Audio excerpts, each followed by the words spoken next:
All right, welcome back to Getting Past the Premium, everybody. I am excited to have with me a repeat guest, Nick Aube. Nick, how we doing, man? Elliot, I'm doing good, dude. Appreciate you having me back on. We must Yeah, have did man. something right the first time. Well, shoot, we got done with it and it was like, oh man, we could have kept going for hours. So, this is good. I think, we covered a lot of ground in our first episode a couple months ago. But I do want to, in case people haven't listened to that show, I want you to give a little bit of your background, who you are, what you're doing today. And then we'll dive into some of our conversation around sales process and what you're seeing out in the market. Sweet, dude. You mean we're not going to make them go back and listen? Like pause and just go Well, listen to each other? yeah, we should do that too, but just in case people are being lazy. Yeah, this is a sequel. So yeah, I was a producer for about over 12 years. Basically built the entire thing on BOR. I started, I was about a year in. I built out like a $4.8 million premium pipeline in everything renewed in one quarter. I still wasn't measuring revenue at that point. Still green, still calling it premium. Yeah. Everything renewed between April 1st and April 15th. And it was like a landscape program. Dude, it was awful. Every day they're like, hey man, you weren't 40% lower. We're going with the other guy. Yeah. I'm like, shit. Okay, well, at least tomorrow, I still got a stack load tomorrow. Like day after day, just watch the shit evaporate. And out of the entire thing, I wrote $1,000 BOP. Ooh. And it wasn't even revenue. That was $1,000 premium BOP. Like Yeah. it was ridiculous. And at that point, I'm like, I'm either quitting or I'm figuring out this BOR thing. Like I'd heard about the BOR. I'd done a few, but my understanding was it wasn't a sustainable way to grow a book. And I'm like, well, this isn't sustainable either. Like I'm not doing this. Yeah. And so at that point, I was like 22, 23, living in California, started to figure it out, decided, okay, look, that's what I want to do. I want to build an agency, build a company around the BOR. Went out, built the BOR selling system, joined a firm, had some equity in my book, had a country club membership, 50-40 split, like everything was there. And I just wasn't doing it for me from like a passion perspective. Yeah. I really was, focused on this, this BOR process. And ultimately I hired a coach to help me figure some stuff out. And I was like, that's what I want to do. I want to take this and apply it to that space. And so made that transition. And I love the BOR, and it's been even more rewarding doing what I'm doing now, working with producers, helping them actually build out a BOR process where they can go get it in 9 days or less is the focus. Oh, that's awesome. Yeah, I think it's funny when you tell that because, I can go back to the same thought process around the BOR. When I started in the industry, it was like this thing that was out there, but, it wasn't something that you actually went and did, right? It was just like maybe if you needed to get the carrier because they were really ticked off about their current broker, maybe you could do a broker record, but even then it was like this weird thing, like just don't talk about it, just go do it, but now, it's when done correctly, I think we all understand that it is the better, more, almost even ethical way to do business, right? You are walking in and telling the client, hey, I'm going to try to show you why I feel like I'm a better broker than who you're currently working with, right? And that's going to be not through insurance carriers. I'm going to try to show you why I have a value proposition that is different or better than who you're currently working with. Which I think leads well into, some of the conversation we want to have today around why it's so important to have a sales process. And, getting your perspective on how, what you teach around a sales process to get that BOR consistently and be able to show that value to the client. But when you're out meeting with producers, what's your take on just how many in general have a defined, repeatable sales process? First off, I would say it's low. Yeah. I can't give you an exact percentage, but it's low, right? And then there's a lot that have a process, but their process sucks. But hey, it's like, at least I have a process, right? But they're like, it's not working. It's not efficient. It's not working the way that I want it to get. It's not working the way I want, right? So, and I look back to, we were chatting about it, before we jumped on. It's like when I started, it was just like, grind it out, man. Eventually, it'll work. Like it's a numbers game, Yeah, copy, quote, and pray, I think is what you said. It's like, and it's like, that's a strategy. It's like, holy shit, like that's only going to get you so far, right? And you might have some success, but are you going to enjoy the process? Like that's the other thing. Like you can have a sales process, but is it fun? Like, do you wake up excited? Do you wake up on fire to go to work? Or are you like, I can't do that another day. Yeah. Right. And so I think defining the process is huge. You said something earlier too, like this BOR, like you didn't do it. You don't do it. Like that was the attitude. Like I got one of my first deals I ever got was on BOR. And I wish I could be like, dude, that was it. I figured it out. I just wrote that thing. Like, no, I went back to my office and they're like, oh, don't get used to that. Yeah. You know, the senior producer is my freaking boss, right? I'm trusting this guy. He's like, you don't get used to that. That shit doesn't happen, man. You got to go out and quote, and every now and then you'll get a BOR. Because you got to earn it. You know, earn the business. Quoting. Yeah. Yep. Dude, that shit is, I hear that all the time, right? DM producers all day long again. No, I don't like the BOR. I like to earn the business. I got a guy the other day. He said, my dad told me if I learned how to sell, I'd never have to steal anything. So I'm good on the BOR. Like this concept that the BOR is stealing or is unethical or is you're not earning the business is where we're going with it. I mean, it's complete bullshit, really. It's like, it's the furthest thing from the truth. If anything, you said it before, it's actually more ethical because what you're doing, if you do it correctly, you're showing the prospect, here's how the market works. Yep. And the market used to work this way. To see access to the entire marketplace, you had to quote with multiple brokers because brokers or agents, whatever you want to call them, sold on exclusivity.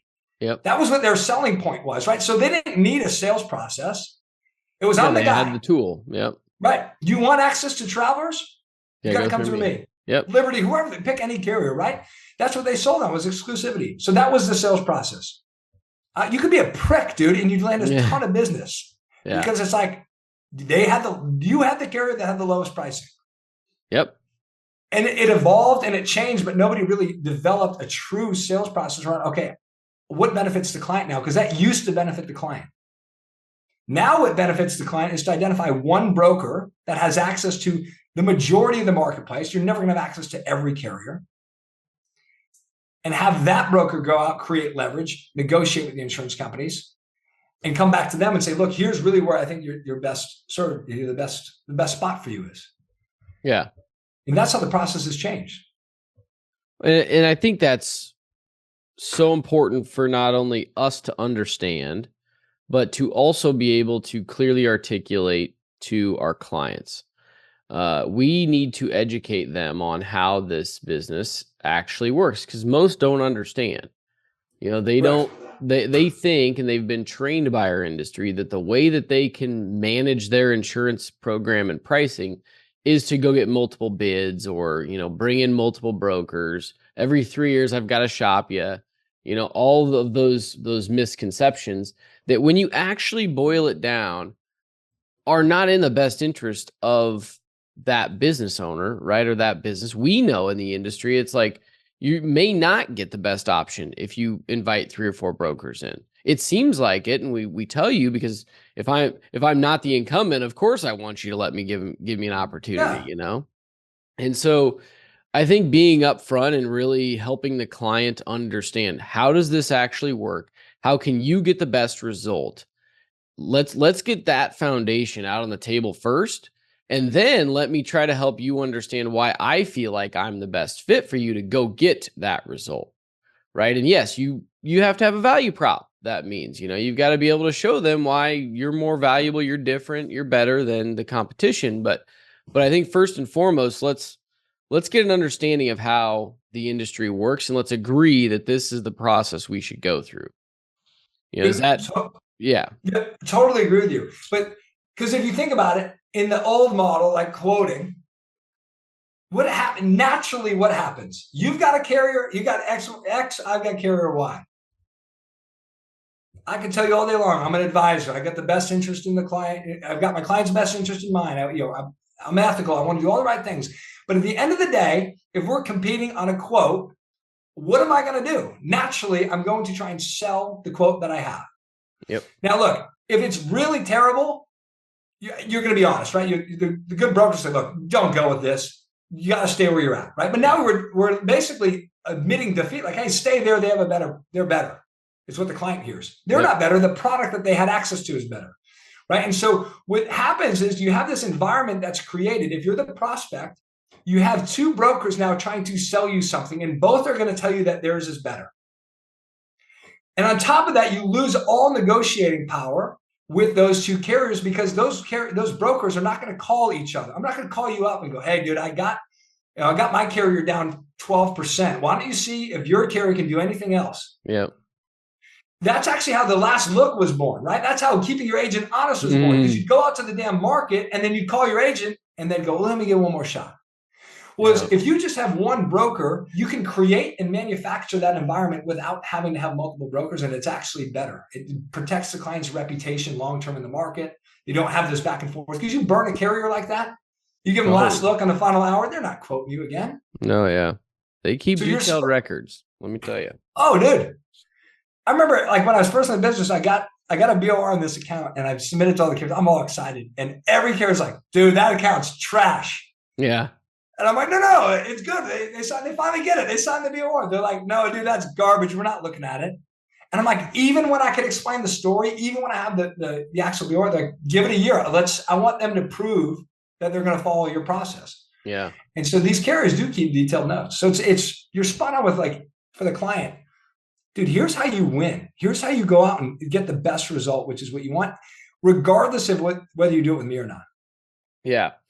So, because you're teaching this every day, so I think this is valuable for everybody to get your perspective, right?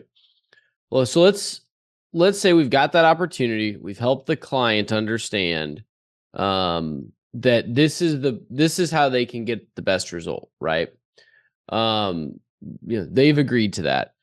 What are you talking through with your producers that you're teaching? Then how do I differentiate from my competition, right? So assuming the client's going to hire one broker to walk through this process, they believe in that. Well, then I've got to show them why I'm better, right? Why they should pick me. So how do I do that? Yeah, so part of it is the actual sales process itself, and the education of the prospect is ultimately going to create some of the most trust, most credibility you can ever have, right? Because you're going to be the one that shows them, I know you've been doing it this way for a while because the industry trained you. Here's a better way to do it based on how the market's evolved. This is what you should be doing, whether you do it with me or not, because now it removes the sales pitch, because every broker out there's got a value prop. We said it before, you've got to have it, but everything sounds like a sales pitch to these prospects. We've got risk management. We've got this tool. Well, they've got that tool. Like, it all blends together. It's all the same, right? And coverage expertise, dude, they expect that. If you don't know how to provide the right coverage for the prospect that you're going after, like, that's a whole nother conversation, because they expect if you're in the room that you at least have that as an insurance broker. But they don't necessarily care about it from a sales perspective. Yeah. And so as far as differentiating yourself, the key to this whole thing is first differentiating how you show up and creating a different experience. Every broker is taking them through the same process. Hey, I'm in the area. Can I swing by? 15 minutes. That next thing you know, they're there 2 hours. They're trying to take them out to damn lunch. Like, it turns into this whole thing. So you have to create a different experience. Show them how the industry works. Yeah, it has to. Because otherwise, it's just the same thing. Like, you can say everything you want, but if it's the same process, if you show up and it's like, hey, I need this information and we're going to do that, like, dude, I've done that 1,000 times. Yeah. Yeah. No, so totally agree. So I think that's spot on. I mean, to not gloss over that is good, right? By bringing them this understanding, helping educate them on something that they haven't been educated before. And I want to also pin some language that you used, which I thought was really good. This is how the market has evolved, right? Because then you're not saying, hey, you are doing the wrong thing, client. Right. You can say, look, yes, that was the best way at one time to go out and manage your insurance program. But the market has evolved over time, just like your business has evolved, things have changed. And it's no longer the best strategy to, invite in 4 different brokers. Because at the end of the day, we all have access to similar markets and all the things, right? So I like that verbiage, this is how the market has evolved and you need to evolve with it, kind of thing. But so then, keep going down that. I don't want to stop you, because I think this is important too. We've now got them to understand that we are the ones that have shifted that. Then what? Yeah. So really what you're selling in the sales process is you're selling the strategy. The strategy becomes the solution. And all too often what we see is brokers are saying, I'm the solution. You can only do this if you do it with me. Yep. That's not true. Right? I can get the same result if I find a broker who can execute this strategy effectively. Yeah. Yep. And so that's where a lot of people get a lot of pushback from the BOR, because they're saying, you can only do it with me. No, I can do this with anybody. Probably not anybody. I can do it with a handful of brokers that are aware of the strategy, that are running the strategy, and have set themselves up as a broker at their agency to effectively run this strategy of managing the marketplace. Yep. So that's the solution. You're not the solution. And that's where most brokers get confused, and they start going into them, right? Here's what we can do at our agency. We have these services. We have this platform. We have this tech. Here's why you should go with us. You can only do it with us. It's not true. They can do it with anybody. So first, the prospect needs to understand what they need to do. That's the biggest thing. Because they don't know what they need to do right now. They think they need to go out and quote. So first, you got to sell them on, here's what you need to do now based on the fact that the market's evolved. Then you help them find who can go execute that strategy for them. So you outline, okay, look, this is what you're looking for in a broker that can execute the strategy on your behalf.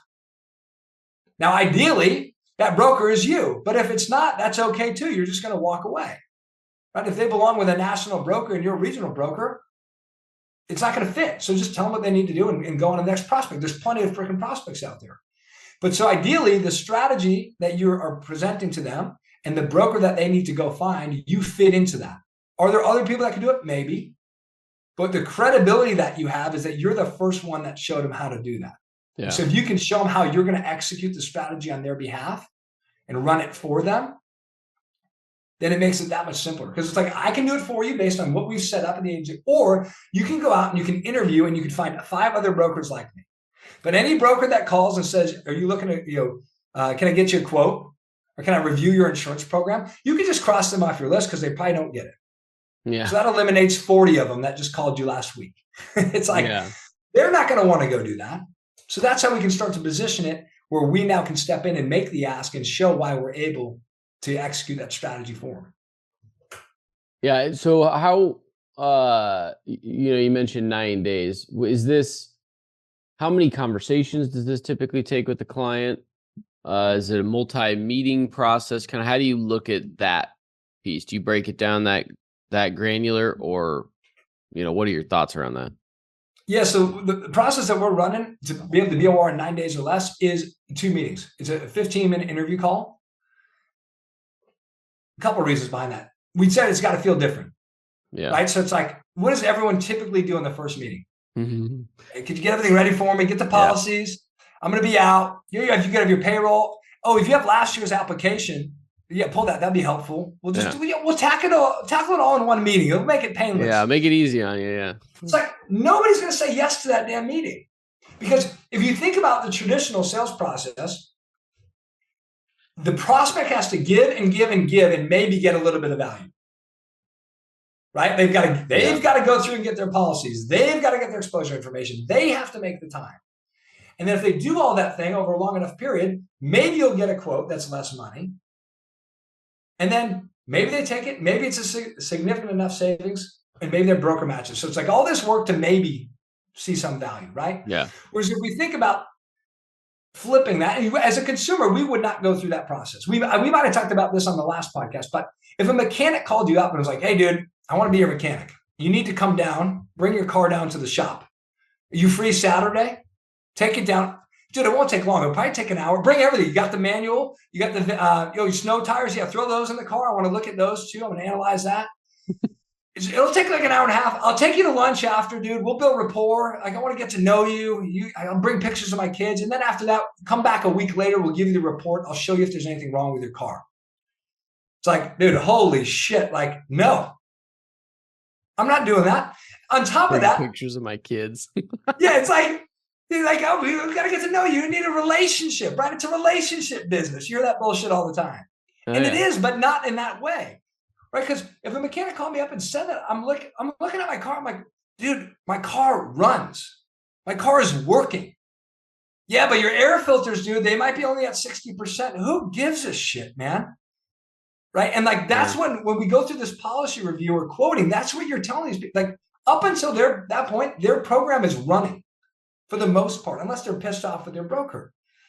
So the flip side of that is a mechanic called me up, was like, dude, what's going on?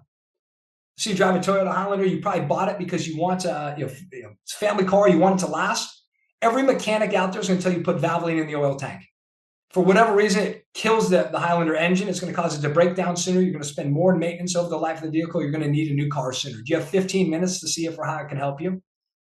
It's like, dude, I'm taking that damn phone call because you already know the problem that I didn't know I had. I have an oil change next week to bump Valvoline in the damn thing. Yeah. Like, what do you mean? I'm headed for trouble? And so that's what we're trying to create with the sales process, is create a different experience. That's what we mean by different experience. Show them like, dude, I got the answers. You're headed down a path you don't want to head down. Yeah. You have 15 minutes to see if or how I can help you out. And so that's how we're moving them into that spot. And then from there, moving into in that meeting, we're essentially gathering the information. Really what we want to know is, how do they speak about insurance? What are they talking about? So we can tailor the pitch to solve what they need. Right? If they're talking about like last minute renewals, contractors say they want to keep their agent honest. Right? So okay, in the pitch, we're going to say, here's how you keep your agent honest without having to go to multiple brokers. Right? And so we can now make a pitch around, here's what you should do to manage the marketplace effectively, tailored to what they're saying, how they're talking about it, and then ultimately ask for the BOR. That was a long answer to your question. No, not at all. Covered it. How much in that first call are then you pre-qualifying the prospect, right? Because not every prospect is created equal either, right? And obviously if they still believe that quoting is the way to go, like that's easy.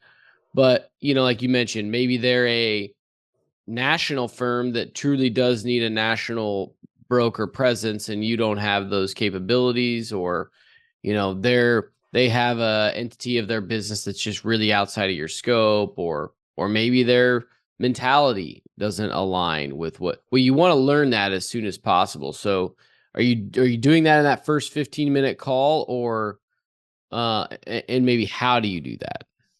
Yeah, I mean, a couple of things. I think there's this idea around like cold call reluctance, like so many producers talk about. We were on a call today, a group coaching call, and I'm like, there was a period in my career I would volunteer to clean the freaking toilet at the agency just so I didn't have to cold call. It's like, it's a real thing. Like, people don't want to do it. Yeah. And I think part of it is I think deep down people know the process sucks. Like what they're asking the prospect to do, it's like they almost don't believe in it. Yeah. And so it's hard for them to do it. So ultimately and everybody I talk to, all the producers, I got in the business because I want to help people, man. That's why I got in the business. Yeah. And they don't feel like they're helping people with this traditional. They feel like they're taking damn orders. Like, oh yeah, did you say fries with that? Okay. Yeah, I got you, dude. Smoothie, shake, whatever. Okay, cool. Like they're not feeling like they're actually helping people and providing value. And so in that 15-minute call, we have to end it with value regardless of the situation, right? So when we interview them, if we think that they're not a fit, or we know they're not a fit, end it there. Know there's plenty more prospects to come, and actually give them what they need, right? So if they should be with a national firm, tell them that. Yep. Potentially even refer them to a couple of guys that you know that you might be a good fit. So it's like, hey, prospect, I appreciate you jumping on, taking the time. Look, I told you at the beginning of this, I would take 15 minutes of your time to figure out if or how I could help you out. Based on what you said, I really don't think I'm a fit. Here's what you should do to get the best of the marketplace. You should find one broker. They should be a national broker. I've got 3 I could connect you with. Interview them, pick one, run the play. Yeah. Right. So then that gives us confidence on the prospecting side, because we're actually going to help people. We're not going to just drag people through the process because we're taking a flyer hoping we can get a quote. Right. Well, yeah, I totally agree with you on that. I think that's why a lot of people feel, well, clients too feel the way they do about our industry sometimes, is because you have to use all these techniques and all of these things you're taught to sell people, like you said, on why they should buy this insurance product, when sometimes, like you said, that it's not as good as the other one, or it doesn't have this coverage in there that they have now, but that's okay. It's just a sub limit, and you convince yourself of all these things, and then you want to go convince the client that they should buy this and go, because you're desperate to sell the next deal, versus truly coming at it from a perspective of showing value and bringing value to people. And it's such a different shift in how you operate, in not only in your process, but just how you feel about how you operate every day, right? And I think being comfortable with, you have to have the lead gen engine that is providing you with enough of a pipeline to be comfortable pushing those that aren't a fit away, right, to the right fit. And most people aren't comfortable doing that because it's like, I've got my one opportunity here. I need to make my numbers and I got to make this one work, kind of thing, because Yep. I slowed down my prospecting last month. I think all those things go into those reasons why we don't feel great sometimes about what we're selling or how we're selling it or who we're selling it to. Dude, Good.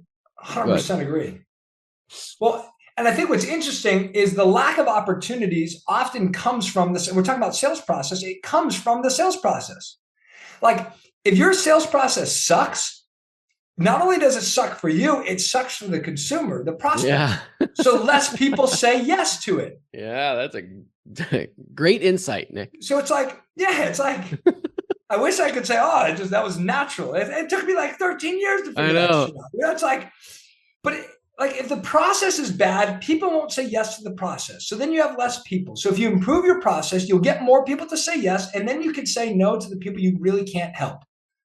So it's like this weird dynamic around the sales process. The sales process is not about you. My wife's a UX designer. I didn't know what that was. I mean, it's basically user experience, right? Yep. And when you think about the sales process, that's really what you're creating. What experience is this prospect going to have with me, and what value are they going to get? So if you can make it as little bit of as low impact on them as possible, meaning they can put in the least amount of effort and they can get the best result, then you're going to get more meetings. More people are going to say yes, and you can find the right people that you want to work with. So that's really what as far as the opportunities go. If you don't have a lot of opportunities, first check your sales process. Whereas most people, what they would go do is they'd say, well, I just need to cold call more. Yeah. I need more emails. My email campaign sucks. Look, dude, it probably does suck. But if you change the sales process, it'll make that better too, because it's going to be more enticing for these people to come into. And then the other thing that you mentioned is feeling different about it. It completely changed for me when I started selling on BOR. I felt literally up until that point like a used car salesman. Yeah. Like exactly. I didn't want people to ask me what I did. Like, don't. Like, we're out at like a party or something like that. Like my wife or like, don't ask. I hope they don't ask. Like, I don't want to say it because you can feel it, right? The room, the energy shifts in the room when you say insurance, mainly because it's your energy that's shifting because you kind of sink down. Like, and when I would go, quote, I felt like they were doing me a favor. Hey, Nick, come on. Yeah, we'll give you a chance. Yeah, we'll give you a chance. Yeah. I know you know so-and-so that I know. I told them I'd let you take a meeting. I'd hear you out. It's like, I don't want to do that, dude. Like, whereas when I switched over to this model of selling on BOR, and really, it's not even a BOR, it's an education-based model of like, here's how the market works. I loved talking about what I did. I felt different. I felt amazing because I'm like, I will help you whether you work with me or not, because I'm going to change forever how you think about insurance. And you will have, you're lucky you took this meeting with me, prospect, because whether you work with me or not, this is going to change the game for you. Yep. And so it completely changed how I showed up when I was able to actually provide that to the prospect versus trying to sell them something. Totally agree as well. I mean, so many times I can think back to different opportunities I got, and it's the friends that got referred into, it's their dad or something, and it's like, yeah, you know what? I'll have my CFO gather you the info, and sure we'll. And they have zero intention of ever moving it. They've been with a perfect fit for them for 20 years, but it's like, I feel bad for you. You're young. I'll give you a little bit of a shot here, see what you can do. And then not to mention the amount of times that we go through the process, we have the best quote, and then the client's like, hey, I really appreciate this, Nick, phenomenal. I learned so much from you, but man, I'm going to give Bob, the last quote. And then all of a sudden Bob BOR is your quote. And you're like, what the heck? It's like, cause they had no intention. You didn't show them anything different. they know Bob, they trust Bob. Bob made a story about, hey, they sent in the information quicker than I could. My assistant just didn't get it in. It's not my fault, but you know what we can do. And, if we just have that quote, we can give you the same quote, all the stuff, right? And was able to convince the client that they should BOR their quote over to them. How many times does that happen? And it's again, it goes back to the fact that we're not teaching them the right way to go about it. And we're not showing them value that we can bring, right? Not that the carrier can bring. And it's just it's all entirely different perspective that you're coming at it from. Dude, I totally agree with you on the value piece, and the value is the education. Yeah. Like that's the valuable thing to them. Like if you think about a CPA, it's assumed, right? If you work with a CPA, like I'm sure you took the test. I don't even know what test you have to take. I'm sure you took their licensing. Like, okay, cool, dude. You're going to call me back. Great. You should call me back. Yeah. You're going to email. You're going to answer my emails. Okay, got it. You're going to take me out to lunch. I don't want to go out to lunch. I'm busy, dude. I don't want to go to lunch with you. I want to go to lunch with my family. Like, the question I have for you is, what strategy are you running as a CPA that's going to guarantee that I'm paying the least amount possible in taxes legally? That's what I want to know. Yep. I don't care if you live on the freaking North Pole, dude, and you answer your email every Friday at 11 to 12. Like, if you're getting me the right strategy, I will put up with that shit. But I don't want you taking me out to dinner, doing all these things that are really defined as customer service and running the wrong tax strategy. Because if that's the case, your customer service is going to cost me thousands a year in taxes. Yep. And so when we think about the value that prospects are bringing, or that we're bringing to the prospects and the clients, the value is the education of how the market works and the strategies to go out and navigate the market, especially in this hard market. So that's the value. And then you build the process around that. Yep. And that's what really allows you to open doors, because that's what prospects want to see. Yeah. And then I would add on to that too, the more then to take that to the next level, the more that you can attach that to helping the client achieve their goals, the more you're just going to amplify your value in their eyes. So meaning, like, you can teach them the right way to go about purchasing insurance. But if you've got to know them well enough to know that, they want to buy the next piece of equipment that can allow them to scale their business, and you can attach the fact that you're going to teach them how to save on insurance premiums over the course of time, thereby allowing them to buy that piece of equipment, like, it's game over. I mean, your value is now beyond just the insurance program, right? And I think that can't be overlooked. No, because you're becoming now an asset to the business, right? Yeah. Which is what everybody wants to. I got into this business to be an advisor. Well, it's like, that's how you do it, right? But we just have to shift mentally what we're advising them on. For years, it was advise them on coverage. That was the role, right? And I remember I took my CIC and I did it one a year for 5 years. That was the plan. Well, I failed the first one, so it was a little delayed. But I eventually got the shit down. And I'm thinking, dude, I had CLCS behind my name first, right? Like Harvard School of Insurance. I'm like, okay, I'm gonna get CIC. Now I'm gonna have 2 designations. Yeah. I'm thinking, like, prospects I'm gonna have to beat them away, dude. There's no way that these guys are not gonna just come running in my office now that I'm CIC. That shit didn't happen. No. Now, look, did it help me become a better broker? 100%. But from a sales process perspective, I learned in about a month, no one cared if I had CIC, CLCS. They thought the CLCS was better because it had 4 letters. It's like, it didn't matter from a sales perspective. It was important, right? I still needed to go through that process. However, it doesn't really belong in the sales process. How many designations you freaking have. I totally agree. Ultimately, it comes down to, I know we're both reading some of the same books, the Hermosi stuff. He talks a lot about this. Solve their problem. Yeah. Right. The safe assumption we can make is that the problem is not the prospect's number one problem. That's a freaking mouthful. Is their premium. That's what's on the top of their mind.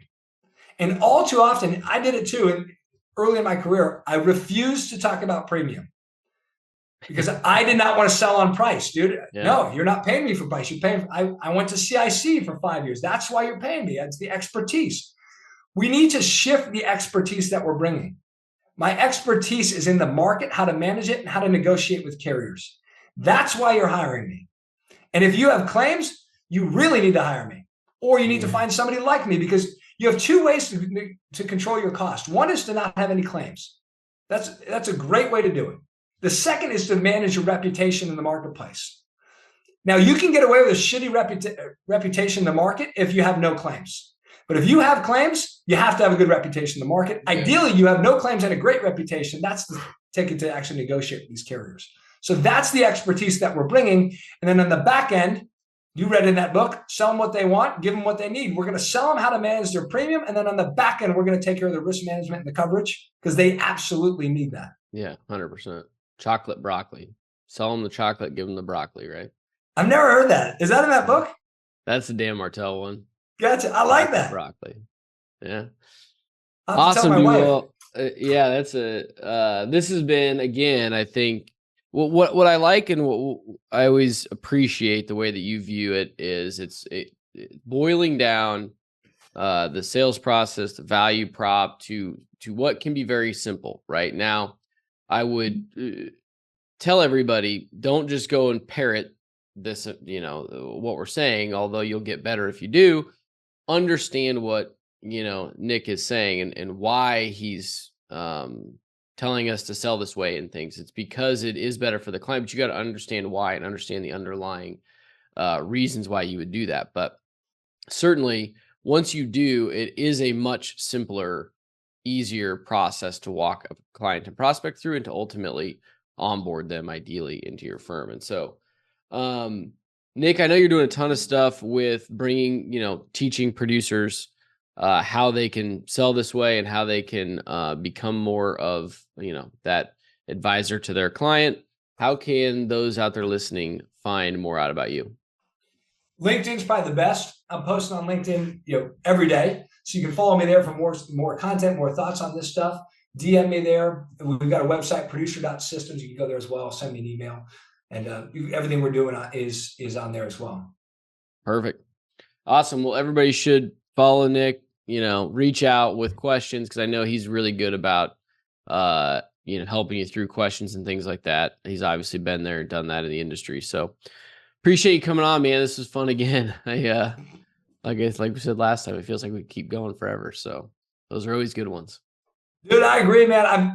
I'll have to cross out the second half of my notes that I was taking during the damn conversation.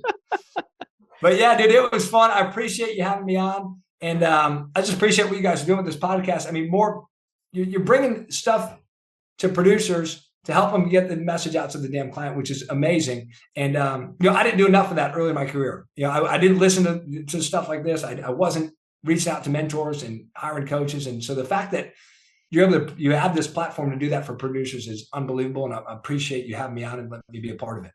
Yeah, man. Well, thank you for the time. And we will catch everybody next week. See ya.